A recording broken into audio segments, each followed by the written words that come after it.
ल हाम्रो यहाँ एउटा क्वेशन रहेछ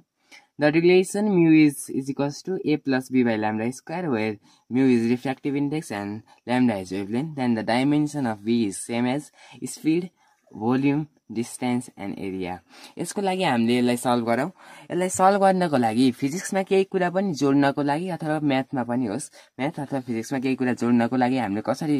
जोड्नुपर्ने हुन्छ भन्दाखेरि यदि a plus b हुँदैछ भने यसको युनिट सेम हुनुपर्छ for example 2 metre plus 2 metre नै हुनुपर्छ र आउने रिजल्ट पनि 4 मिटर हुन्छ के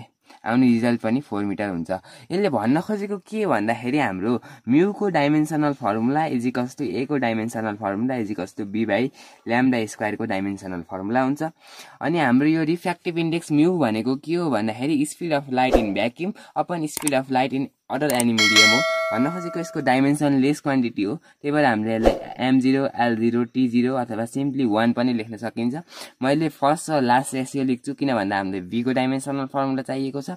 b divide by lambda square भनेको छ ल्याम्डा भनेको वेभ लेन्थ हो लेन्थ भन्ने बित्तिकै l आउँछ डाइमेन्सनल फर्मुला त्यसलाई हामीले l को होल स्क्वायर गर्न सक्यौं यसो b को गर्नको लागि क्रस मल्टिप्लिकेसन गर्ने हो भने m0 l2 t0 हुने गर्छ अनि यो डाइमेन्सनल फर्मुला हामीले निकाल्यौं इट इज सेम एज भनिरहेको छ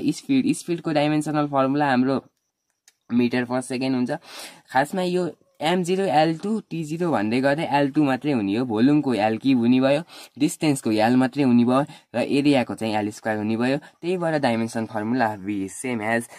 एरिया भनेर हामीले area is the right answer thank you everyone